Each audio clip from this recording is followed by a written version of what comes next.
யோனாவின் புஸ்தகம் நாம் திறந்து கொள்ளலாம். யோனாவின் புஸ்தகம் 3ஆம் அதிகாரத்திலே மறுபடியுமாக நாம் சில காரியங்களை நாம் பார்க்க போகிறோம். ஒரு 5 நிமிஷம். ஆண்டவருடைய நாமத்துக்கு மகிமை உண்டாகட்டும். யோனாவை ஆண்டவர் அனுப்பின நோக்கம் வேற, ஆனால் யோனா செய்தது வேற. அதை தான் நாம் தியானிக்கிறோம். இப்போ யோனா போய் பிரசங்கம் பண்ணுகிறார், அந்த பட்டணத்தில் போய் பிரசங்கம் பண்ணுகிறார். உங்க தேசம் அழி போதே. இப்போ நம்ம சில நேரத்தில் நம்மளை பார்த்து உங்க குடும்பத்தில் இப்படியெல்லாம் நடக்க போகுது அப்படின்னா நான் உண்மையாகவே என்ன செய்யணும் அப்படின்னா மனம் திரும்பி ஆண்டுடைய நாமத்தை மைப்படுத்துவர்களாய் மாறிடும். அதுதான் தேவன் விரும்புகிற ஒரு காரியம். ஒருவேளை சொல்லி கூட அதெல்லாம் அப்படின்னா எல்லாம் நடக்காதுங்க, அதெல்லாம் நான் அப்படி இருக்க மாட்டேங்க, நான் இப்படி இருக்க மாட்டேங்க அப்படின்னா ஒருவேளை அது நமக்கே ஆபத்தாய் மாறி. ஒரு 20 வருஷத்துக்கு முன்னாடி இங்கே ஒரு அம்மாவுக்காக ஜெபம் பண்ண. அப்போதான் அவங்க வந்தாங்க. கல்யாணம் பண்ணி அவங்களுக்கே 10 வருஷம் ஆயிடுச்சு, பிள்ளை இல்லை. ஜெபித்தோம். ஆண்டவர் கர்ப்பத்தை உருவாக்கினார். அப்போ நான் உங்களுக்கு சொன்னேன், ஜாக்கிரதையாக பார்த்துங்க, 10 வருஷம் கழிச்சு பிள்ளை நிற்குது, எச்சரிக்கையாக இருங்க அப்படின்னு பாருங்க. ஒரு குறிப்பிட்ட காலம் கிட்ட நெருங்கிடுச்சு, பிரசவ காலம் வந்துடுச்சு. இப்போ அந்த அம்மாவுக்கு வலி வருது, ஃபோன் பண்ணுறாங்க, இந்த மாதிரி வலிக்குது அப்படின்னு கஷ்டப்படுறாங்க. உடனடியாக ஹாஸ்பிட்டலுக்கு போங்க, போய் பாருங்க அப்படின்னா யாரோ பக்கத்து வீட்டில் இருக்கிறவங்க சொன்னாங்களாம். அதெல்லாம் ஒன்றும் இல்லை, சூட்டு வலி தான், ஒன்றும் பயப்படாத, இந்த வைத்தியம் பண்ணு அப்படின்னு சொன்னாங்கன்னு சொன்னாங்க. பாருங்க, அதை வைத்தியம் பண்ணி நல்லா ஆயிடுச்சு இவங்க நினைச்சாங்க. நான் மறுநாள் மறுபடியும் வயிற்று வலின்னு போனால் கர்ப்பத்திலே பிள்ளை செத்து போச்சு அப்படின்ட்டாங்க. அதுவும் 2 ஆண் பிள்ளை. இப்போ இங்கே இல்லை, நம்ம சரி கொண்டு போயிடுச்சு. இல்லை, எதுக்கு இதை சொல்கிறேன் அப்படின்னா, ஊழியக்காரர் சொல்றாரு உடனடியாக ஹாஸ்பிட்டலுக்கு போங்க, வைத்தியம் பார்த்துங்க. என்ன டாக்டர் சொல்லிட்டோம் அப்படின்னா, பக்கத்தில் இருக்கிற சொல்ற சூட்டு வலினா 10 வருஷம் கழிச்சு பிள்ளை நின்று இருக்குது, அதுவும் ரெட்டை பிள்ளை அப்படின்னு சொல்றாங்கன்னா நீங்க நல்லா கவனிங்க. கர்த்தருக்கு சோதரம். அப்ப நினிவே பட்டணம் அழிக்கப்பட போகிறது அப்படின்னு சொல்லும் போது அங்கே என்ன நடக்கிறது அதைத்தான் இன்றைக்கு நான் உங்களோட சொல்ல போறேன். 5வது வசனம் வாசிங்க. இப்போ போன வாரம் 7, 8 எல்லாம் வாசல் அந்த முந்தின நாள். இன்னைக்கு 5வது வசனம் ஒரு வார்த்தை சொல்றாரு. அப்பொழுது நினிவேயில் உள்ள ஜனங்கள் தேவனை என்ன செய்தார்கள்? நல்லா கவனிக்கணும். இப்போ இங்க ஒரு 3 காரியத்தை ராஜாவும் சொல்லல, தேவனும் சொல்லல, அவர்களே செய்யறாங்க. இன்னைக்கு நீங்களும் நானும் அதை செய்யணும். பட்டணம் அழிக்க போகுதுன்னு 4வது வசனத்தில் சொல்றாரு, கவிழ்க்கப்பட்டு போ என்று கூறினான். கூறின உடனே இஸ்ரவேல் ஜனங்கள், தேசத்து ஜனங்கள் அல்லது புறஜாதியாக இருக்கிற ஜனங்கள், அவங்க முதல் காரியம் அவங்க என்ன பண்ணாங்க? கேட்ட உடனே தேவனை என்ன பண்ணாங்க? விசுவாசித்தார், தேவனை நம்பினார். ஏதோ ஒரு தூதன் வருகிறார், ஏதோ ஒரு தூதன் வந்து நம்ம தேசம் அழி போகுது, நம்ம ராஜ்யம் அழி போகுது, ராஜா அழி போறாரு, ஜனங்க அழி போறாங்க, கவக்கப்பட்டு போகுது அப்படின்னு சொல்றாருன்னா உடனடியா ராஜாவுக்கே தெரியாம ஜனங்கள் எல்லாம் கூடி கூடி கூடி பேசி அவர்கள் ஆண்டவரே நாங்கள் உண்மை விசுவாசிக்கிறோம் ஐயா என்று சொல்லி விசுவாசித்தார்.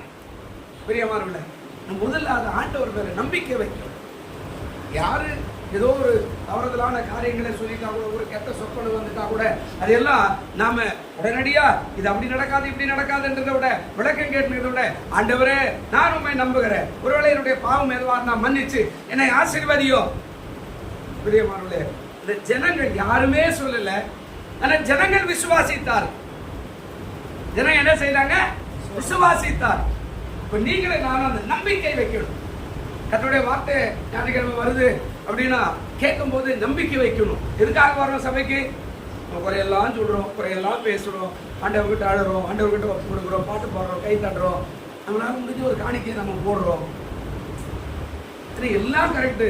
ஆனா வார்த்தையை விசுவாசிக்கணும். அவர் ஏதோ சொன்னாரு, ரொம்ப நேரம் பேசுறாரு, கறிக்கடை இருக்குமா இருக்காதா, இது இருக்குமா இருக்குது. இன்னைக்கு பார்த்து ஏன் ரொம்ப நேரம் பேசிட்டு இருக்கிறாரு அப்படியெல்லாம் இல்லை.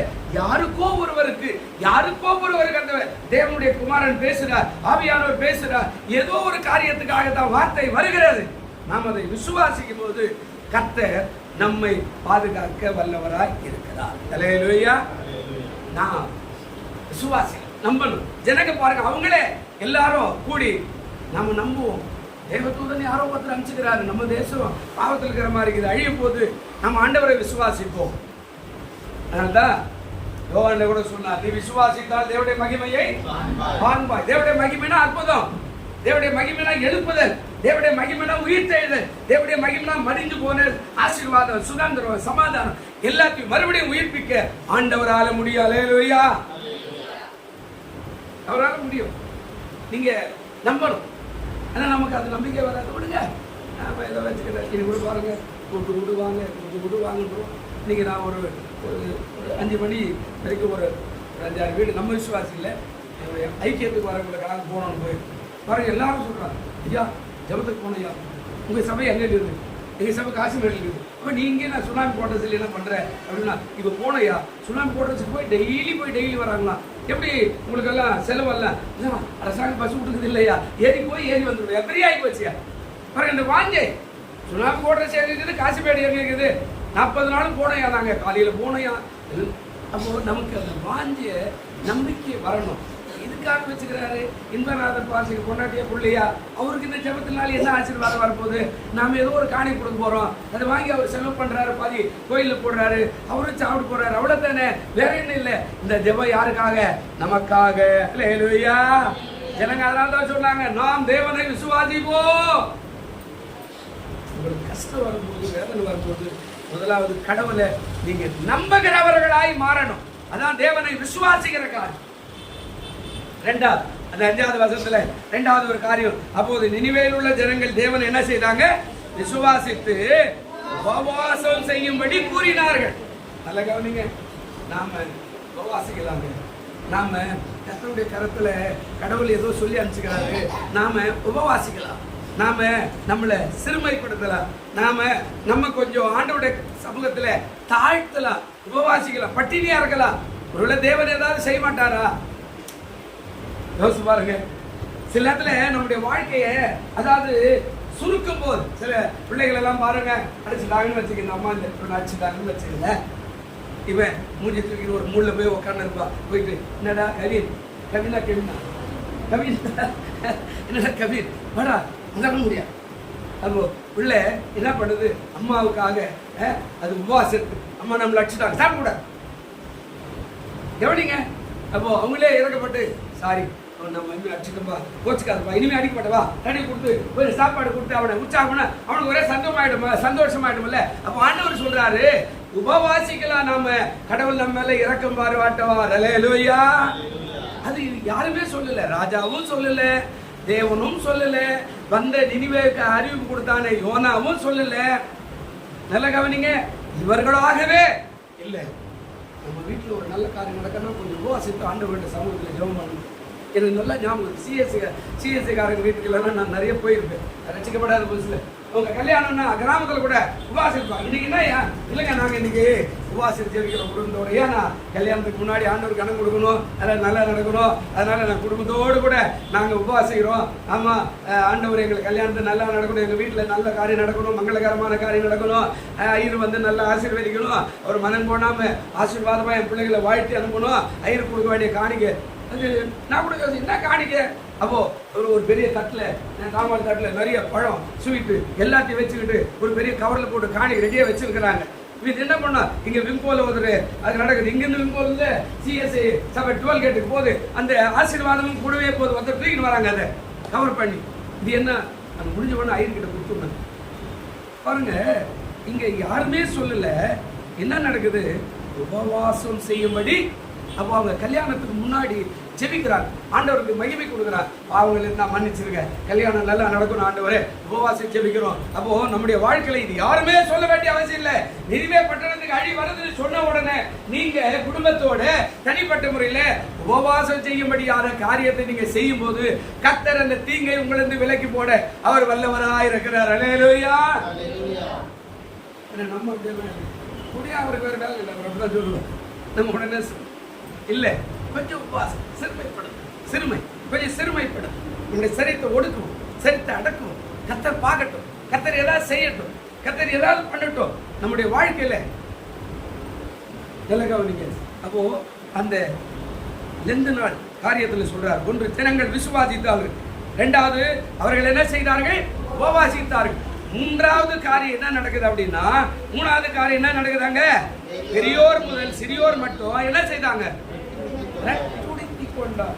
பெரியவர்கள் வரை சிறியவர்கள் வரை. இதுக்கு கீழே இதை குறிச்சு சொல்றாரு, மிருகங்களுக்கு எல்லாம் நட்டு உடுத்தினார்கள். அது இப்ப இவங்க யாருமே சொல்ல, பெரியவங்களுக்கு முதல்ல சின்னவங்க இருக்கும் எல்லாரும் நட்டு உடுத்து, ஆண்டவரே எங்க பாவத்தை மன்னி, ஆண்டவரே எங்க அக்கிரமத்தை மன்னி, ஆண்டவரே. ஒரு வசனம் வாசிக்கல, ஆண்டவர் என்ன சொல்றாரு பாருங்களேன். மத்தேயு 11:21 வாசிக்கல, ஒரு வார்த்தை சொல்றாரு. மத்தேயு 11:21 வசனம் இருக்குதா பாருங்க, வாசிங்க. ஒரு அருமையான வார்த்தை இருக்குது. மத்தேயு 11:21 வசனம், அழகான ஒரு வார்த்தை இருக்குதுங்க. என்ன சொல்றாரு பாருங்க, ஒரு ஆசினே உனக்கு ஐயோ, வெச்சாய்தாவே உனக்கு ஐயோ. நல்ல கவனிக்கணும். ஆண்டவர் எவ்வளவு வருத்தப்பட்டு கேட்கிறாரு, உங்களிலே செய்யப்பட்ட பலத்தை, அற்புத அடையாளங்களே, வல்லமைகளே, வரங்களே, கிருபைகளே, இரக்கத்தை, பரிசுத்தத்தை, அன்பை அவர் சொல்றார். உங்களிலே செய்யப்பட்ட பலத்தை, அற்புதத்தை வாசிங்க. தீருவிலோ சீதோனிலோ என்ன செய்யணுமாங்க, செய்யப்பட்டிருந்தால் அது அப்பொழுது என்னவா இருக்கணும், உடனே லட்டுடுத்தி சாம்பல் என்ன செய்யப்பட்டிருக்கோம். ஆண்டவரே நாங்கள் தாழ்மைப்படுத்துகிறோம். ரட்டுடுத்துகிறது என்பது தாழ்மை குறிக்கிறது, ரட்டுடுத்துகிறது என்பது துக்கத்தை குறிக்கிறது, ரட்டுடுத்துகிறது என்பது கடவுளுக்கு முன்பாக முகத்தை மேல திருப்பாதபடி கீழே வளைந்து ஆண்டவரை தேடுகிற அனுபவத்தை குறிக்கிறது. அந்த 2 பேரும் ஜெபம் பண்ண வந்தா இல்ல, ஒருத்த ஆசாரி வந்தா, ஒருத்த பரிசை வந்தா.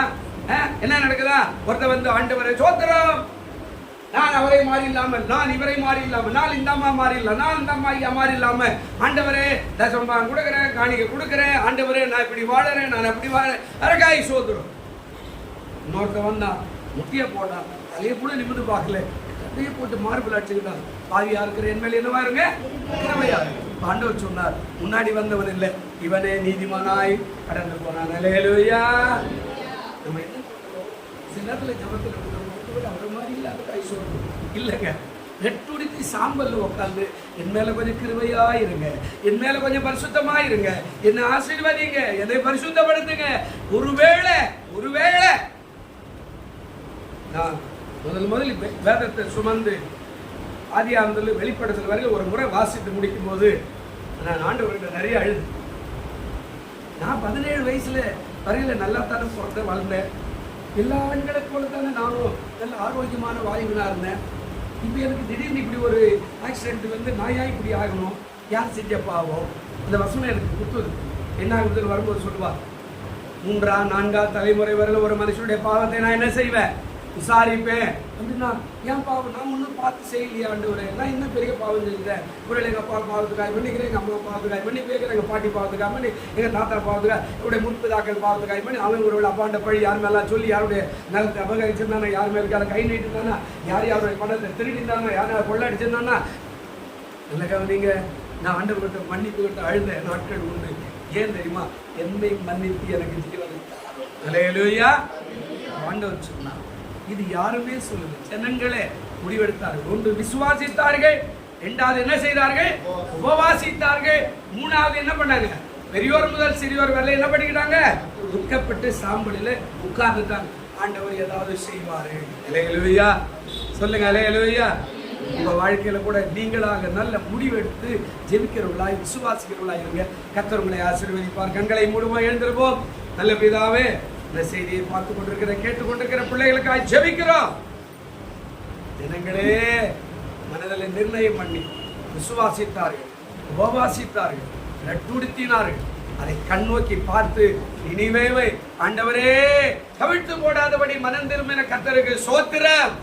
இன்றைக்கு வந்திருக்கிற பிள்ளைகள் மேல கூட நாதி கிருபை வெளிப்பட்டு ஆசீர்வதிக்கும்படியா ஜெபிக்கிறோம். கேட்டுக்கொண்டிருக்கிற பார்த்து கொண்டிருக்கிற பிள்ளைகளுக்கும் நீர் அப்படியாய் செய்வீராக. ஆசீர்வாதம் இயேசு கிறிஸ்துவின் நாமத்தில் வேண்டிக் கொள்ளுகிறோம். எங்கள் ஜீவனுள்ள நல்ல பரலோக பிதாவே.